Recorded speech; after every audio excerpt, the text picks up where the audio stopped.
The weird circle.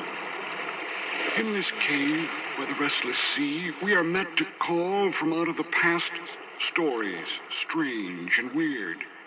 Bellkeeper, toll the bell, so that all may know we are gathered again in the weird circle.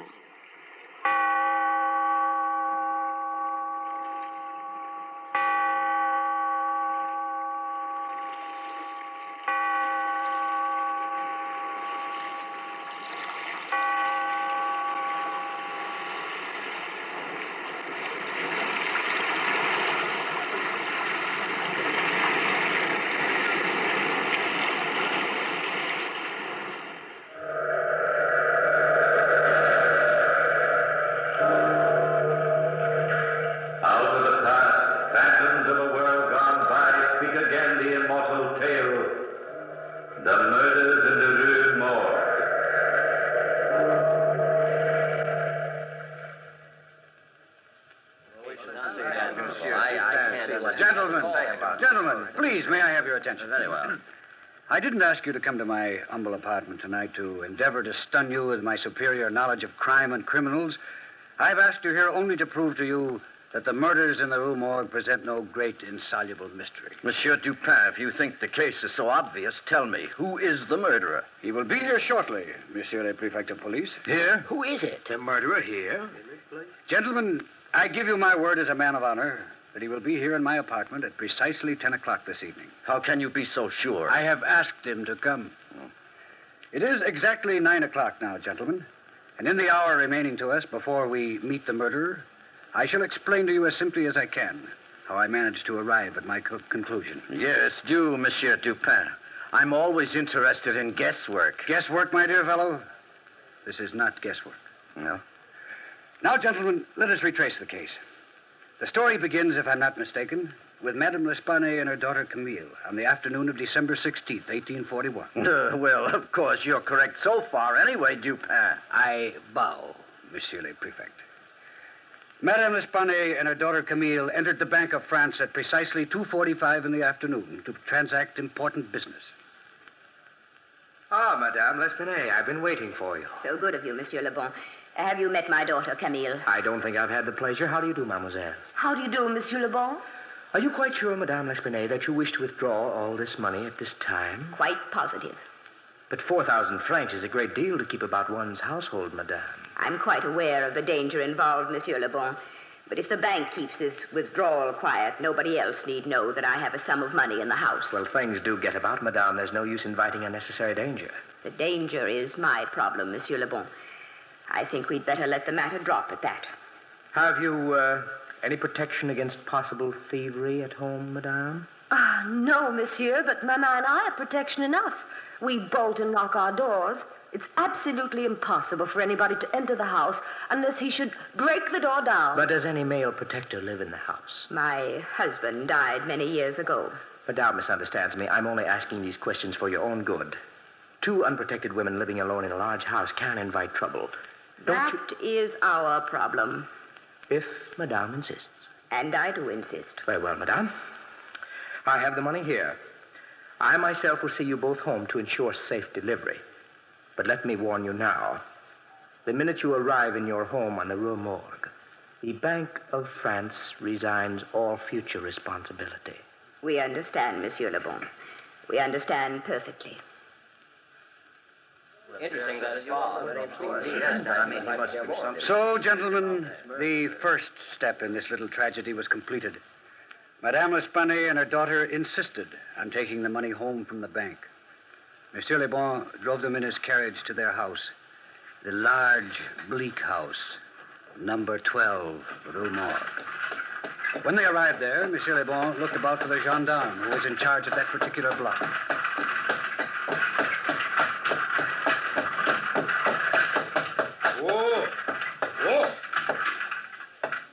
May I help you out, Mademoiselle Camille? Oh, thank you, Monsieur Le Bon. Madame? Thank you. Thank you. Is that the gendarme on the corner? The gendarme usually on this block? Not having had any reason to talk to the gendarme, Monsieur Le Bon, I wouldn't know. Yes, I think it is, Monsieur. Gendarme! Gendarme! All this fuss over a little money. Really, you'd think we were incapable of taking care of ourselves. Well, I think Monsieur Le Bon is very thoughtful, Maman. Gendarme! Coming, monsieur, coming. Do you live on the first floor, Madame L'Espanaye? On the 4th floor, in the back of the house. I own this house, and I've shut up all the other rooms. You mean this entire house is unoccupied You except for... called me, monsieur. Yes, I did. I want you to keep a special watch on this house for the next week or so. Madame L'Espanaye and her daughter will have a considerable amount of money in the house. I will watch the house like a watchdog. You would be better off if you did it like a man. Then you'd use your head instead of your feet. Monsieur. What is your name, gendarme? Gendarme Isidore Musée. Very well. Gendarme Isidore Musée. I leave these ladies in your care. You needn't worry about a thing, mademoiselle. And madame. I'm sure we won't. That is, as long as you don't spread the news around the neighborhood that we've got 4,000 francs hidden here in the house. Who, me, madame? I am the law, and your secret is safe with me. Come along, Maman. I'm getting hungry. Yes, dear. Thank you so much for all you've done, Monsieur Le Bon. It is nothing, mademoiselle, nothing at all. Just a courtesy extended by the Bank of France. I'll keep good watch, be assured of that. I'll keep very good watch. Gentlemen, let us proceed to the next event. Gendarme Isidore Musée kept a very good watch on number 12 Rue Morgue. At 11 o'clock the evening of the tragedy, he strolled into the shop 2 doors away from number 12 to buy a pouch of tobacco and to chat with his very good friend Pierre Moreau, a tiny man known as the neighborhood gossip. Good evening, friend Isidore. Good evening. Evening. I've been waiting for you. Yes, I've been waiting for you. You usually drop in at 9 o'clock. And I said to myself, as I sat here waiting for you, I said, where's my good friend Isidore? It's been a busy evening this evening. That's what I said to myself. If Isidore doesn't drop in to buy his usual box of tobacco, he's busy. There must be big news abroad, but then how could there be big news abroad on this block? That's what I said. You were wrong, Pierre. Very wrong. Wrong, eh? There is big news. Thievery? No. Murder? No. Well, then, I give up. It's a secret. Secret? What could be a secret? Somebody got married. That's no secret. Somebody died. That's no secret either. A child is ill, a contagious disease, an epidemic, or Paris will be infected? No. Well, I can't guess. If you promise not to tell a soul... Oh, not a soul. Well, Madame L'Espanaye and her daughter Camille have withdrawn 4,000 francs from the bank today and have it hidden in the house somewhere. No. And I must stand on guard. Naturally. But don't tell a soul. Oh, not a soul. On my honor, not a single soul, Isidore. My word of honor. I swear it now.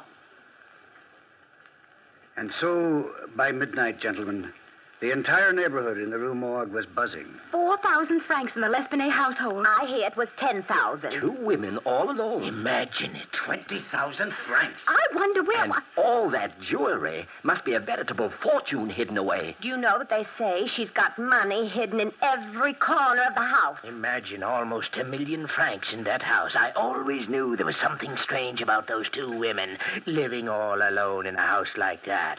And in the rear, 4th floor. Yes, sitting in the bedroom of the 4th floor rear. But while the neighborhood was busy gossiping and chattering, Mademoiselle Camille and her mother were completely unaware of the commotion they had caused. It was almost 3 a.m. Camille had just finished undressing, and her mother was sitting in front of the mirror, brushing her hair so that they didn't notice the window opening in back of them.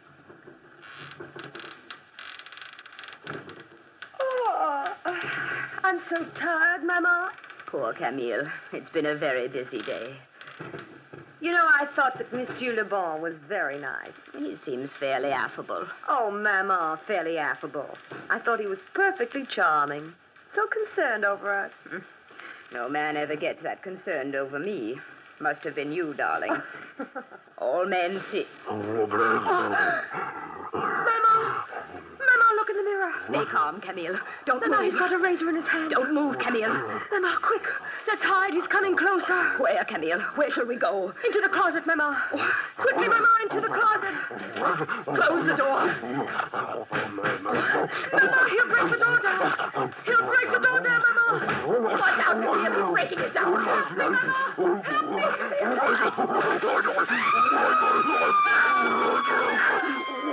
Help me.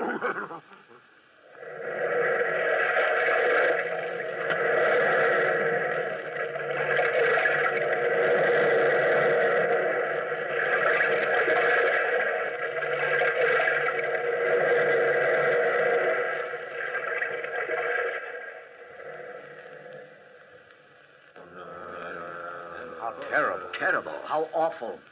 Quite right, gentlemen. Simply ghastly.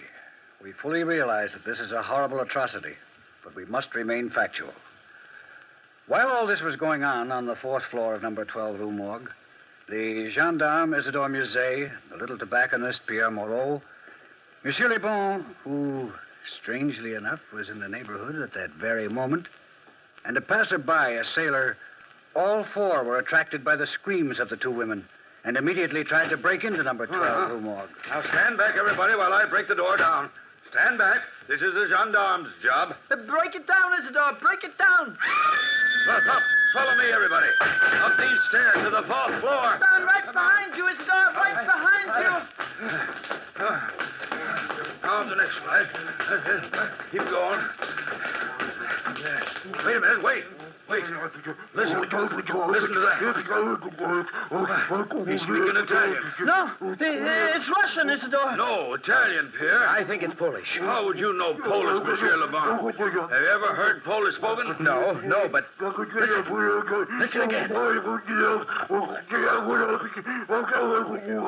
I think it's Dutch he's speaking. Dutch, Polish, Italian, Russian. And none of you know what you're talking about. He stopped speaking, hasn't he? Yes, probably escaped. Yes, probably. I wonder. Try the door. Can you open it, Isidore? No, it's locked. I think we're too late. I'm sure of it, sailor. I warned you about the gendarme. Well, let's break the door down. 1, 2, 3. Look. What? Oh, the entire room is wrecked. Just exactly as if a maniac had torn up the place. The bed's torn apart. Yes. I've sailed the 7 seas, but I've never seen a place look like this in my entire life. Monsieur Le Bon, where are Mademoiselle Camille and her mother? I don't know. They're not in here. Look. Where? There in the fireplace. Oh. It's Mademoiselle Camille. Dead. Yes. Dead. Poor girl. Here, help me, somebody. Yes, well. Help me lift her up. Look out this window. Huh?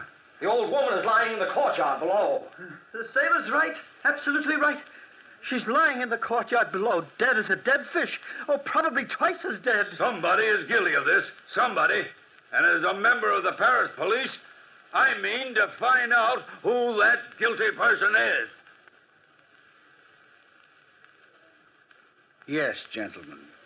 Isidore Musée, gendarme, swore up and down that he would find the murderer. Well, at 4 o'clock that morning, I was awakened from a sound sleep and called to number 12 Rue Morgue to examine the evidence. Monsieur le gendarme Musée was running around the room destroying the evidence, or at least what little evidence there was, as fast as he unearthed it. The 3 gentlemen who had been there with him were still waiting round out of a combined feeling of horror and curiosity.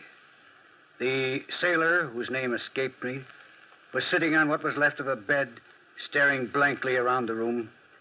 Monsieur Pierre Moreau, the tobacconist, was watching Isidore Musée, the gendarme, play detective. He played it badly. And Monsieur Le Bon was the picture of dejection. I entered the room and gazed about while Isidore supplied me with all the facts in the case, at least from his point of view. And that is exactly what happened, Monsieur Dupin. Very interesting, Monsieur Isidore Musée. And now, gentlemen, I wish to ask just a few questions. No, go ahead. Now, all of you seem to think you heard the voice of the murderer. Yes, indeed. Well, we did definitely. No doubt about it. And you, Monsieur Isidore Musset, you are positive that the murderer is an Italian? Positive, Monsieur Dupin. Absolutely positive. I could tell by his intonation. Do you speak Italian? Oh, no. Definitely not. Have you ever heard Italian spoken?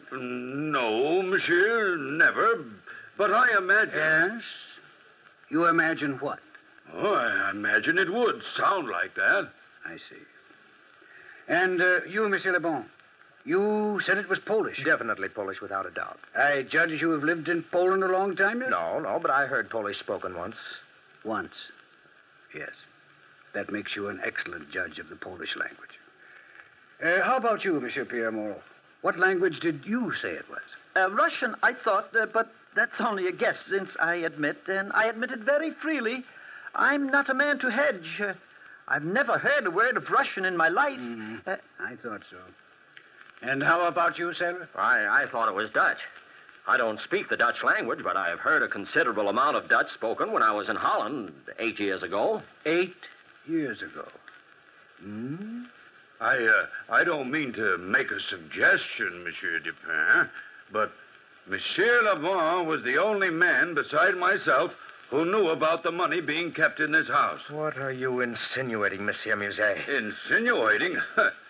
I'm an officer of the law, and I think it was very peculiar that you should just happen to be in this neighborhood at 3 o'clock in the morning. Don't you live in this neighborhood, Monsieur Le Bon? No, but I've good reason to be here. Oh, so? Suppose you tell us. Well, I was worried about Mademoiselle Camille. I was rather attracted to the young lady. And, well, I had a feeling that there would be trouble over the money. And, well, I was in the corner cafe having some tea until about 10 minutes before the murder occurred. And then you strolled by the house on your way home, correct? Quite correct. My tobacco store is open all night. All tobacco stores are open all night, Monsieur Pierre Moreau. I was just walking by. I didn't steal the money. But naturally. Nobody stole the money. It's in the safe behind this wall. Huh? Are you positive, Monsieur Dupin? Perfectly obvious that the money hasn't been touched. These murders were far too cruel to be instigated by man's greedy desire for financial reward. Here, let me open the safe and show you. I happen to know an interesting combination that will open any safe.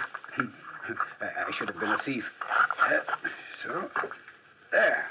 That ought to open it. Oh, it did. Naturally. Now, look. There's the 4,000 francs, safe and snug as a 4,000 franc group of notes should be. Well, perhaps Monsieur Le Bon was interrupted in the midst of his thievery. Perhaps he didn't have time to finish. Well, nonsense. Monsieur Le Bon was with you when you walked up the stairs. Well, an accomplice, perhaps. No, Monsieur Isidore Musset. Let me show you something. Look at the fingerprints on this girl's neck. Very strong, heavy prints. And very large, too. Why, yes. The murderer must have been a giant. His hand must have been twice as large as mine, and I have a large hand as hands go. Yes. The murderer was a giant. A giant with extraordinary strength. Gentlemen, I think now I have sufficient clues. Look at this window. It's just a window. Yes, just a window with a cord on it. A broken piece of cord. Clue number 1. Clue number 2. Look at the dead girl's hand. Huh? Why, she has some hair clutched in her hand. Quite correct. And with this cord and this hair, I can find the murderer. Gentlemen, go home. Go home, get a good night's sleep, and I'll hand the murderer over to the prefect of police very soon. Monsieur Dupin, don't forget to mention that I helped you. I'm due for promotion soon. It's very extraordinary. I don't care, man. And so, messieurs, that is the story. And you have the facts. A piece of cord and some hair. The condition of the room, the strength of the murderer, the passion of the deed, the lack of motivation should all suggest to you the very same thing it suggested to me. Monsieur Dupin, you are talking in circles. Circles? So? You mean to say you still don't know who the murderer is? No, of course I don't know. And frankly, Monsieur Dupin, I don't think you know either. Oh, really, gentlemen. Really, gentlemen, you amaze me. Here, Monsieur le Prefect. Examine this piece of cord, if you will. What do you make out of it? A piece of cord, yes. Well, let me see. Well, it's a piece of... Well, nothing except that, well, it's been torn. Yes, it's been torn. Now, yes. Try to tear it yourself. Well, tried to... Well, I couldn't. It's a very, very strong cord. Ah. Notice anything else? Yes, now that I look at it, it's got a very unusual knot in it. But what does an unusual knot prove? You will see what I mean presently. It's the first stroke of 10 o'clock. Any minute now, gentlemen, the murderer will enter this room. May I please ask you to extinguish all the candles in the room, all except one. Why, Monsieur Dupin, we'll all be murdered. Which would be no great tragedy, but I wouldn't worry if I were you. Well, as you say, Monsieur Dupin. Extinguish the candles, gentlemen. Yes. Now we are in semi-darkness. That is fine.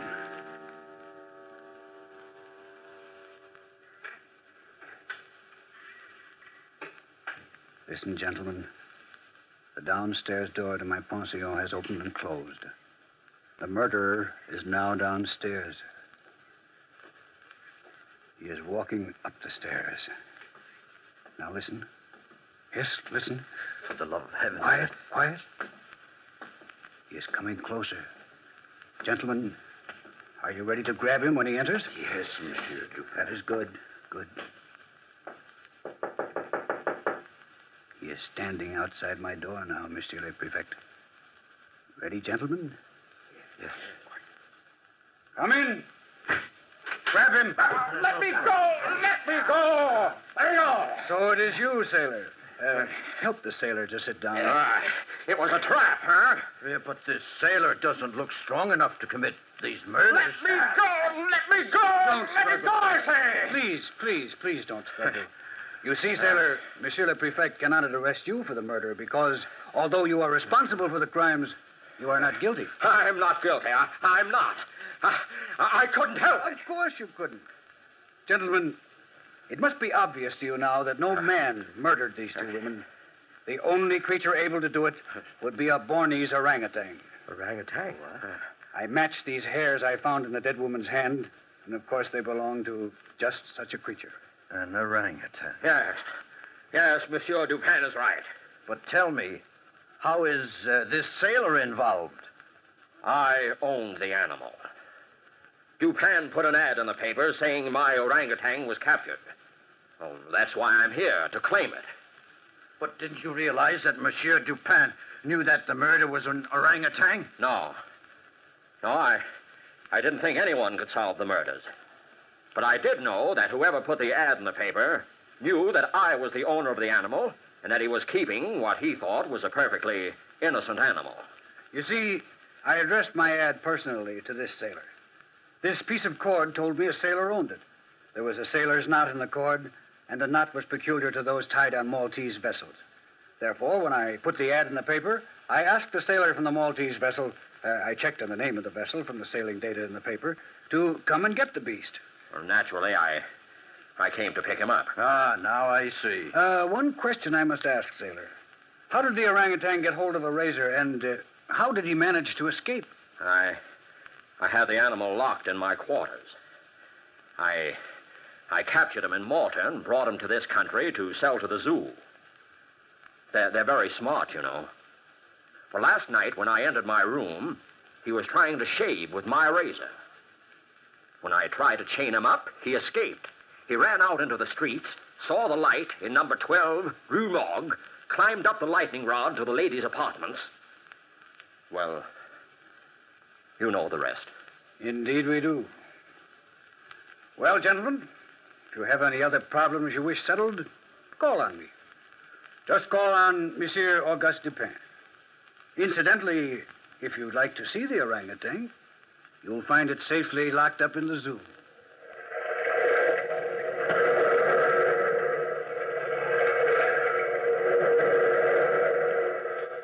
From the time-worn pages of the past, we we have brought you the immortal tale, Murders in the Rue Morgue. Bellkeeper, toll the bell.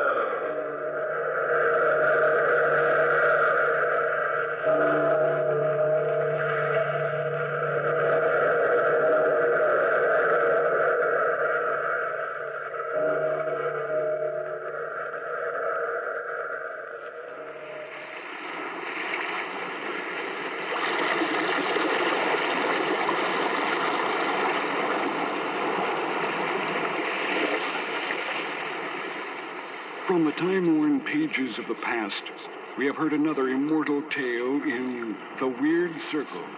Bellkeeper, toll the bell.